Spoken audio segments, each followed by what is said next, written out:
hadirin jamaah salat Jumat yang dimuliakan oleh Allah Subhanahu wa ta'ala. Ketika sampai ajal manusia menjemput, sakaratul maut menjemput manusia, idza jaa ajaluhum, kalau ajal itu sudah sampai, la yastakhiruna sa'atan, tidak bisa ditunda walaupun sesaat, wala yastaqdimun, dan tak pula bisa dimajukan walaupun sesaat.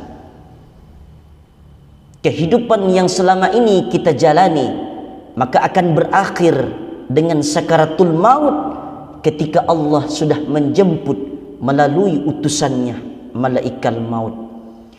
Maka segala aktivitas yang dilakukan manusia putus, semuanya akan berakhir dengan kehidupan yang selanjutnya, yaitu kehidupan di alam barzah.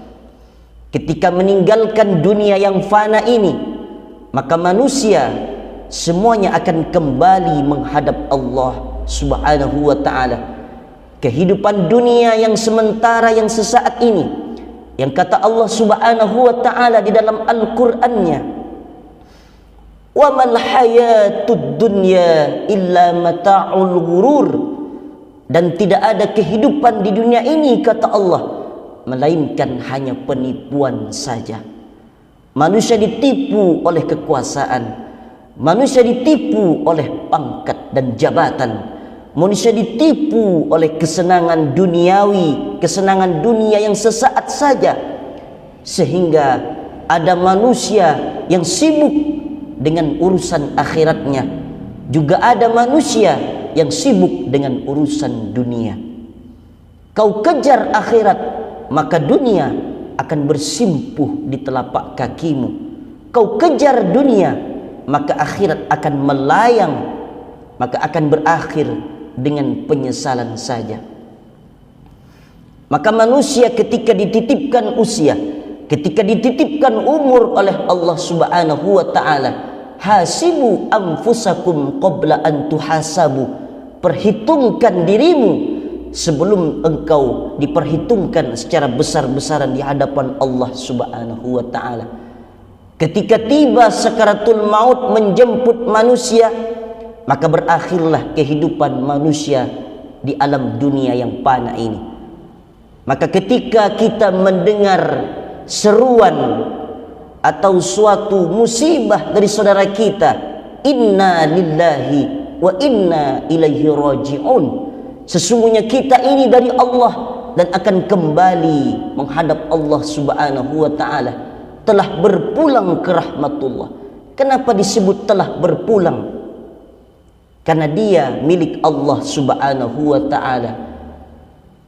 Maka segala yang dicari di dunia ini akan ditinggalkan. Rumah yang mewah akan tinggal, kendaraan yang mewah akan tinggal, uang yang banyak dalam tabungan akan tinggal, sertifikat tanah yang banyak akan ditinggalkan. Yang bersama dengan dia hanyalah amal soleh yang sudah dia lakukan dalam kehidupan di dunia ini. Yang tadinya dia hidup di dalam rumah yang mewah, bertingkat, kasur yang empuk, bantal guling yang empuk, di atas kasur yang nyaman untuk dirasakan. Tapi setelah sakaratul maut itu tiba, maka mulai berubahlah kehidupan.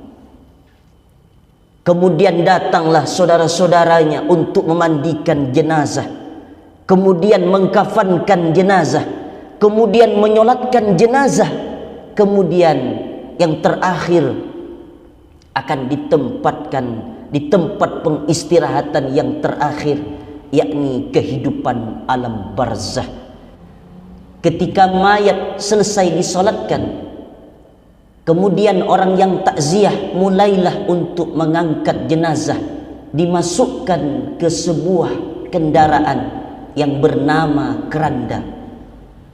Waktu hidup di dunia, dia pakai kendaraan yang mewah, mobil yang mewah, motor yang mewah.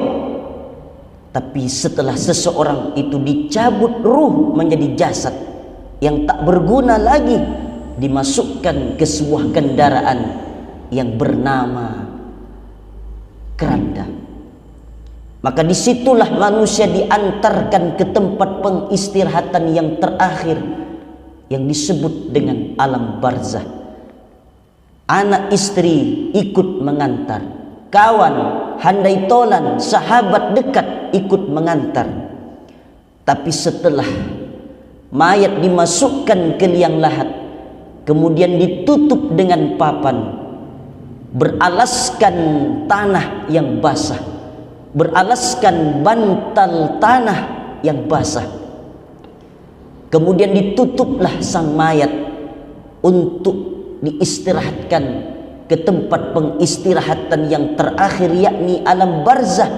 Ditanam dengan tanah, kemudian diberikan nisan yang bertuliskan nama sang mayat. Maka di alam barzah itu menjadi penentu malam pertama bagi sang mayat. Maka di situ ada kehidupan. Maka disitulah sang mayat akan didatangi oleh dua makhluk Allah Subhanahu wa ta'ala yang bernama malaikat Munkar dan Nakir. Kedua malaikat itu akan bertanya, "Man rabbuka?" Siapa Tuhanmu? "Wa man nabiyuka?" Siapa nabimu? "Wa ma dinuka?" Apa agamamu? "Wa ma imamuka?" Apa imammu? "Wa ma kiblatuka?" Apa kiblatmu? "Wa ma ikhwatuka?" Siapa saudara-saudaramu? Maka sang mayat akan menjawab dengan pertanyaan yang tegar, karena dia membawa iman di hadapan Allah Subhanahu wa ta'ala. Allah bantu itu mayat, sehingga Nabi membacakan ayatnya, "Yusabbitullahu alladzina amanu bil qawli tsabit fil hayatid dunya wa fil akhirah." Allah tegarkan lisan orang yang beriman di dunia, dan Allah tegarkan lisan orang yang beriman ketika dia pulang ke akhirat, ketika dia pulang menghadap Allah Subhanahu wa ta'ala. Allah bantu lisan orang yang beriman, Allah bantu mayat ini untuk menjawab pertanyaan malaikat Munkar dan Nakir.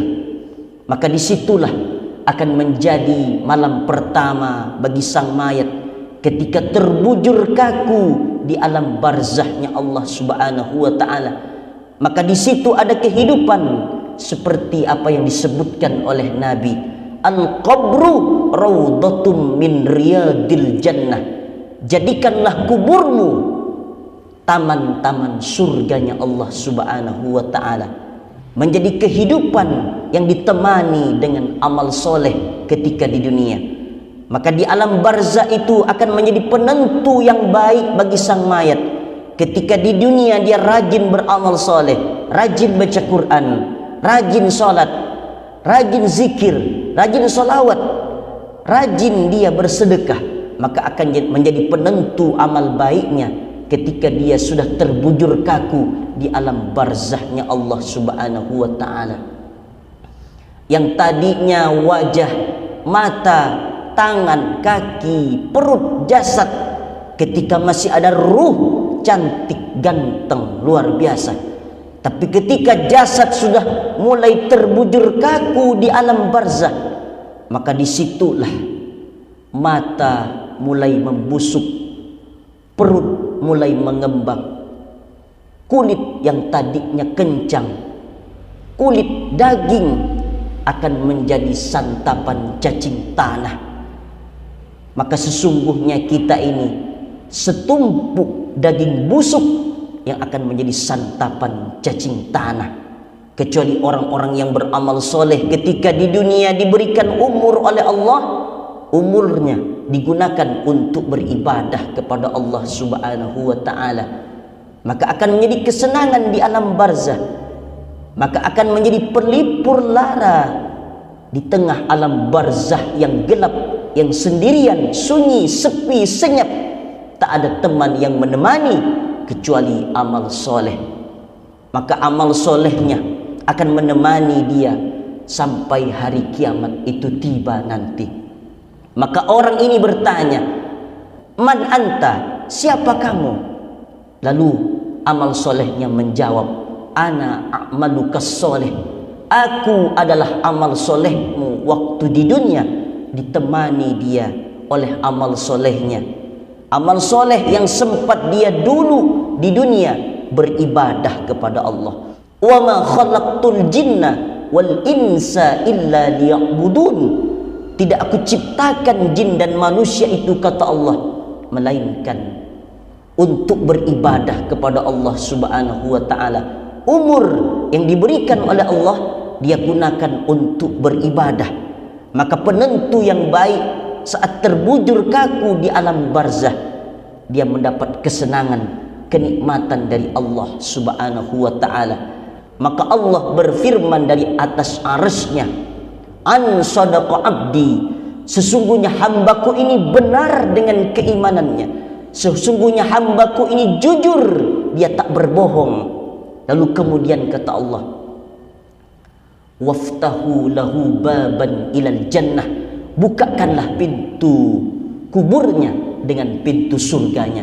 Dibuka pintu surga oleh Allah. Orang ini melihat pintu surga yang maha indah, dengan segala kenikmatan surga ditampakkan oleh Allah. Tapi sayangnya sang mayat ini tak bisa memasuki surga ini karena belum kiamat itu tiba.